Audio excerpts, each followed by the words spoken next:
नमस्कार प्रिय भक्तबृंदगण आपनादेर सकलके दृष्टिकोण चैनेलेर पक्ष थेके स्वागतम जानाई। आजकेर एई भिडियोटिते आमी आपनादेर सामने तुले धरब रास पूर्णिमा उपलक्षे श्री राधा कृष्णेर रासलीलार पौराणिक काहिनी। पवित्र कार्तिक मासेर पूर्णिमा तिथि हलो रास पूर्णिमा, जा भक्त ओ भगवानेर प्रेमेर एक चिरंतन उत्सव। पुराण विशेषत श्रीमद् भागवत महापुराण अनुसारे এই পুণ্যতিথিতেই বৃন্দাবনের যমুনা তীরে স্বয়ং ভগবান শ্রীকৃষ্ণ তার প্রাণপ্রিয়া শ্রী রাধা এবং গোপিনী বৃন্দের সঙ্গে চিন্ময় রাসলীলায় মগ্ন হয়েছিলেন। এই লীলার মূল কথা হলো রস বা দিব্য আনন্দ, আর লীলা বা সেই আনন্দের নৃত্যময় প্রকাশ। একদিন গভীর রাতে যখন শরৎকালের পূর্ণিমার চাঁদ তার পূর্ণ আলোয় প্রকৃতিকে উদ্ভাসিত করছিল, তখন বৃন্দাবনের নিস্তব্ধতা ভঙ্গ করে বংশীধারী শ্রীকৃষ্ণের বাঁশিতে বেজে উঠল এক মোহনীয় সুর।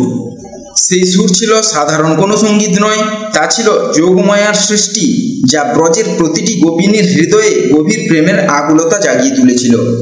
সেই বাঁশির ডাক শুনে গোপিনীরা ঘর সংসার স্বামী পুত্র সবকিছু ত্যাগ করে গভীর জঙ্গলের পথে যমুনার তীরে ছুটে এসেছিলেন, যেখানে ভগবান কৃষ্ণ দাঁড়িয়েছিলেন। তাদের মনে ছিল কেবল একটি বাসনা, প্রিয় কৃষ্ণের সান্নিধ্য লাভ করা। এই নিঃস্বার্থ প্রেমই ছিল রাসলীলার ভিত্তি। গোপিনীদের আগমন দেখে শ্রীকৃষ্ণ প্রথমে নানা ছলনার আশ্রয় নিলেন। তাদের কর্তব্য, ধর্ম ও গৃহস্থালির কথা স্মরণ করিয়ে দিয়ে গৃহে ফিরে যেতে বললেন।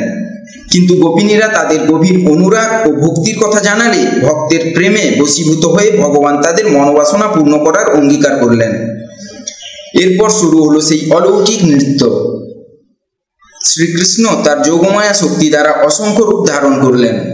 বৃত্তাকারে নৃত্যরত প্রত্যেক গোপিনীর দুপাশে একজন করে কৃষ্ণ আবির্ভূত হলেন এবং তাদের মাঝে ছিলেন স্বয়ং শ্রী রাধাও, যার সঙ্গে কৃষ্ণ এককভাবে নৃত্য করছিলেন। এভাবে এক কৃষ্ণ থেকে বহু রূপের প্রকাশ হলো, যাতে কোনো গোপিনী যেন নিজেকে বঞ্চিত মনে না করেন। একেই বলা হয় রাস নৃত্য। কিন্তু এক সময় গোপিনীদের মনে সামান্য অহংকার জন্ম নিল যে তারা তাদের প্রেম ও ভক্তির দ্বারা কৃষ্ণকে কেবল নিজেদের জন্য বশীভূত করেছেন।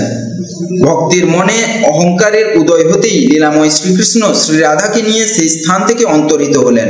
প্রিয়তমের বিচ্ছেদে গোপিনীরা পাগল প্রায় হয়ে উঠলেন এবং তাদের ভুল বুঝতে পারলেন। তখন তারা বিলাপ করতে করতে কৃষ্ণকে একাগ্রচিত্তে খুঁজতে লাগলেন ও তার স্তুতি করতে শুরু করলেন।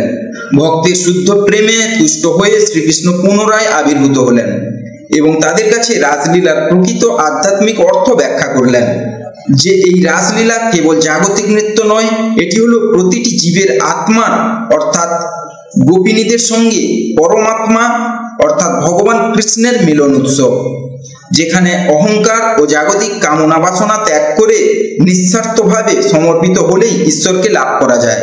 এই রাসলীলা ব্রজলীলার শ্রেষ্ঠতম অংশ, যা জীবের কাছে প্রেম ভক্তি ও আত্মনিবেদনের আদর্শ স্থাপন করেছে।